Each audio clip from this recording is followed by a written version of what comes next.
warahmatullahi wabarakatuh. Selamat bertemu kembali dengan Sinora Channel video pembelajaran fisika.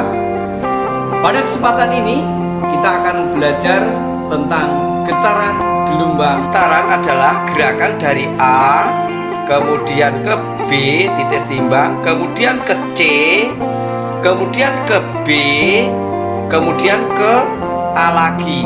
Ini adalah satu getaran. Titik setimbang atau titik seimbang, titik di mana benda apabila tidak digerakkan dia dalam keadaan diam.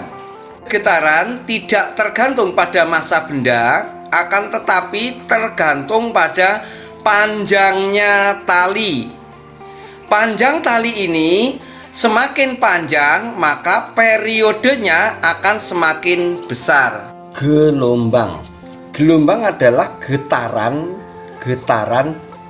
yang merambat.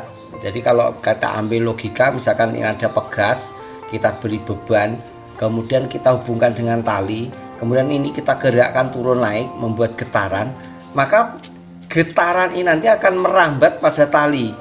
Nah, tali ini nanti akan membentuk suatu puncak gelombang dan lembah gelombang seperti ini. Ini namanya termasuk dengan gelombang atau getaran yang merambat, di mana satu gelombang itu hampir sama dengan satu getaran. Jadi kalau ini satu getaran, satu naik berarti ini posisi puncak, naik, kemudian turun sini, satu kali turun, kemudian kembali lagi ke posisi semula, ke sini. Jadi kita tarik ke atas, ke bawah, ke atas lagi sampai ke sini. Ini namanya satu getaran. Nah, ini satu gelombang itu adalah satu ini, satu bukit, satu lembah.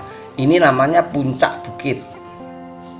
A, B, C, D, E, F. Nah, ini adalah satu gelombang.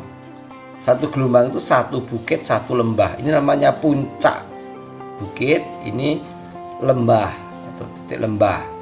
Nah, ini satu gelombang. Satu gelombang tidak itu saja, boleh dari sini, dari puncak ke puncak, ini juga satu gelombang. Dari lembah ke lembah berikutnya itu juga satu gelombang. Ini bisa kita teruskan. Dari sini ke sini juga satu gelombang. Dari sini ke sini. Jadi dari D ke sini, boleh satu gelombang juga. Kalau dari sini berarti sampai sini, ini satu gelombang. Yang penting satu gelombang itu adalah satu bukit, satu lembah kalau digabungkan. Panjang satu gelombang disebut dengan panjang gelombang. Ini panjang gelombang atau disebut dengan lambda, hurufnya lambda, ini lambda. Nah, waktu yang diperlukan satu gelombang itu sama dengan satu getaran yang disebut dengan periode. Jadi waktu yang diperlukan untuk merambatnya getaran dalam satu gelombang itu disebut dengan periode. Banyaknya gelombang setiap detik itu sama aja dengan banyaknya getaran setiap detik, disebut dengan frekuensi. Cuma pada gelombang itu ada istilah yang disebut dengan panjang satu gelombang atau lambda. Kecepatan merambat gelombang, kecepatan kecepatan ke sana sama aja dengan persamaan gerak lurus beraturan atau S per T dulu. Cuma S-nya di sini ini adalah panjangnya satu gelombang. Sehingga kalau dituliskan di sini V sama dengan panjang satu gelombang. Panjang satu gelombang atau lambda. Sementara waktu satu gelombang itu adalah periode. Sehingga V kecepatan merambat itu adalah lambda per T. Karena seperti itu F, V boleh ditulis juga dengan lambda dikalikan F. Ini adalah kecepatan merambat gelombang. Y sama dengan, Y itu adalah simpangannya ini simpangannya. Y-nya ini, Y sama dengan A sin dalam kurung omega T min Kx.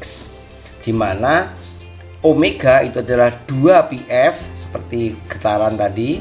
K itu adalah konstanta gelombang, K sama dengan 2pi per lambda. Lambda adalah panjang gelombang, 2pi per lambda. Lambdanya panjang gelombang.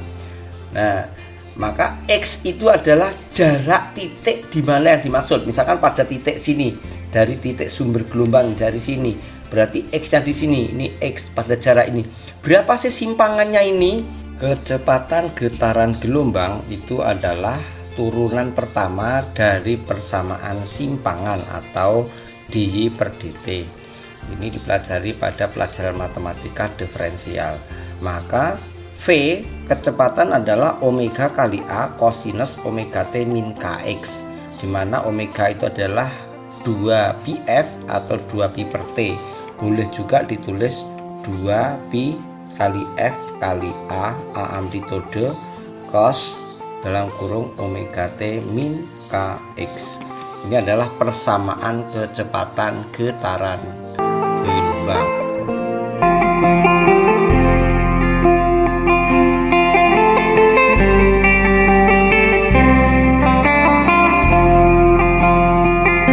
Pelajaran